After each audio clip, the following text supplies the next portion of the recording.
நண்பர்களுடன் சேர்ந்து ரேஷன் அரிசி கடத்தல் தொழில் செய்து வந்த அதிமுக முன்னாள் கவுன்சிலர் நண்பர்களுக்கிடையே திடீரென ஏற்பட்ட மனக்கசப்பால் அரங்கேறிய கொலை. பாலத்திற்கு அடியில் தலையில் பலத்த காயங்களுடன் இரத்த வெள்ளத்தில் கிடந்த ஆண் சடலம். செல்போன் சிக்னலை வைத்து கொலையாளிகளை கைது செய்த போலீஸ். 52 வயது மதிக்கத்தக்க நபர் கொலை செய்யப்பட்டது எப்படி, நடந்தது என்ன?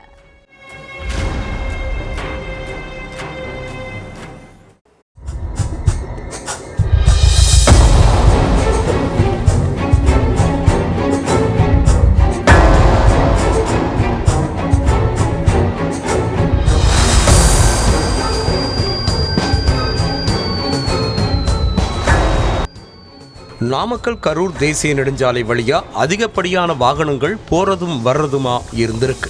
அப்போ அங்குள்ள ஒரு பாலத்துக்கு கீழே தலையில பலத்த காயங்களோட ரத்த வெள்ளத்துல ஆண் சடலம் ஒண்ணு கிடந்திருக்கு. இத பார்த்து அதிர்ச்சியடைந்த வாகன ஓட்டிகள் உடனடியா போலீஸுக்கு போன் பண்ணி தகவலை சொல்லி இருக்காங்க. சம்பவ இடத்துக்கு வந்த போலீஸ் சடலத்தை மீட்டு போஸ்ட்மார்ட்டத்துக்கு அனுப்பி வச்சுட்டு ஆக்சிடென்ட் கேஸ் ஃபைல் பண்ணி விசாரிக்க ஆரம்பிச்சாங்க. ஆனா மறுநாள் வெளியான போஸ்ட்மார்ட்டம் ரிப்போர்ட்ல உடல் ஃபுல்லா காயங்கள் இருந்ததாகவும் அவரை யாரோ அடிச்சு கொலை செஞ்சதாகவும் குறிப்பிட்டிருந்துச்சு. இதனால இத கொலை வழக்கா ஃபைல் பண்ண போலீஸ் கொலையானவர் யாருன்னு தெரிஞ்சுக்க விசாரணையில இறங்குனாங்க. அதுலதான் உயிரிழந்தவர் ராசிபுரத்தை சேர்ந்த லோகநாதன் தெரிய வந்துச்சு.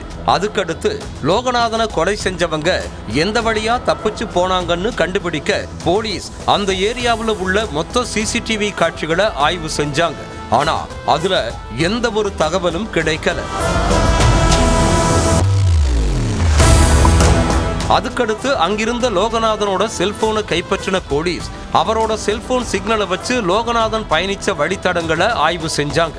அப்ப லோகநாதன் பயணிச்ச அதே நேரத்துல வைரமுத்து சரவணன்கிற 2 பேரோட செல்போன் சிக்னலும் பதிவாகி இருந்திருக்கு. இதனால அந்த 2 பேரையும் தேடுற நடவடிக்கையில இறங்குனாங்க போலீஸ். அப்போ வைரமுத்துவும் சரவணனும் ராசிபுரத்துல ஒரு கல்யாண வீட்டுல இருக்கிறத தெரிஞ்சுக்கிட்ட போலீஸ் உடனே சம்பவ இடத்துக்கு கிளம்பி போயிருக்காங்க. ஆனா இத முன்கூட்டியே தெரிஞ்சுக்கிட்ட வைரமுத்துவும் சரவணனும் ராசிபுரம் VAO முன்னிலையில சரணடைஞ்சு நாங்க தான் லோகநாதனை கொலை செஞ்சோம்னு வாக்குமூலம் அளிச்சிருக்காங்க. அதுக்கடுத்து அவங்க 2 பேரையும் கஸ்டடியில எடுத்த போலீஸ் விசாரிக்க ஆரம்பிச்சாங்க. நாமக்கல் அருகே உள்ள ராசிபுரம் கோனேரிப்பட்டியை சேர்ந்த லோகநாதன், விஜி, அதிமுக முன்னாள் கவுன்சிலர் சரவணன் எல்லோரும் க்ளோஸ் ஃப்ரெண்ட்ஸ்னு சொல்லப்படுது.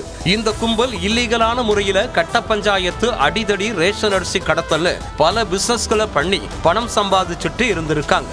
அரிசி கடத்தல் பிசினஸ்ல இந்த கும்பல் கூட அனிதாங்கிற பெண்ணும் சேர்ந்து தொழில் பண்ணிட்டு இருந்திருக்காங்க. அப்பத்தான் லோகநாதனுக்கும் அனிதாவுக்கும் பழக்கம் ஏற்பட்டு கள்ளக்காதலா மாறி இருக்கு. அனிதாவுக்கு ஏற்கனவே கல்யாணமாகி செந்தில்ங்கிற கணவன் இருக்கார். ஆனா கணவனை துளியளவு கூட மதிக்காத அனிதா லோகநாதன் கூட ஊர் சுத்திக்கிட்டும் ரேஷன் அரிசி கடத்தல் பிசினஸும் பண்ணிக்கிட்டும் இருந்திருக்காங்க.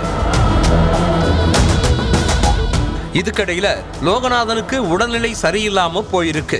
அதனால லோகநாதன் தன்னோட எல்லா பொறுப்பையும் நண்பர் சரவணன் கிட்ட ஒப்படைச்சிருக்கார்.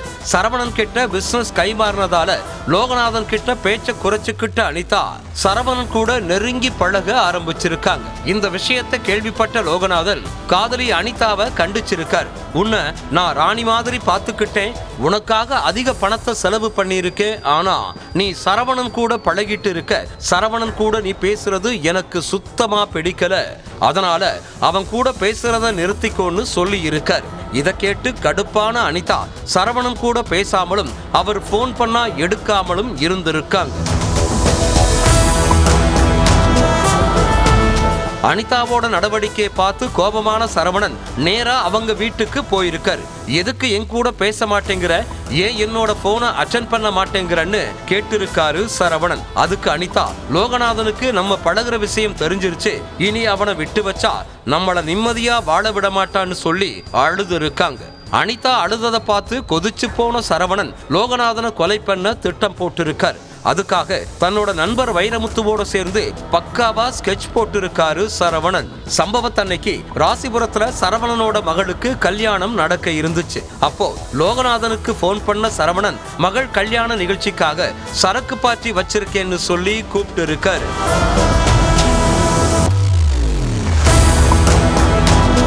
இத அப்படியே நம்புன லோகநாதன் சரவணன் கூப்பிட்ட இடத்துக்கு போயிருக்காரு. அப்போ லோகநாதன், சரவணன், வைரமுத்துன்னு 3 பேரும் கார்ல ரயில்வே ஸ்டேஷன் நோக்கி போயிட்டு இருந்தாங்க. அப்போ பாதி வழியில திடீர்னு லோகநாதனை பார்த்து, நீ எதுக்குடா அனிதா கூட பேசிட்டு இருக்க, அவ என்னோட ஆளு, இனிமே நீ அனிதா கூட பேசாதன்னு சொல்லி இருக்காரு சரவணன். அதுக்கு லோகநாதன் பதிலுக்கு வாக்குவாதம் பண்ண பின்னாடி உட்கார்ந்திருந்த வைரமுத்து துண்டை வச்சு லோகநாதனோட கழுத்தை நெரிச்சிருக்காரு.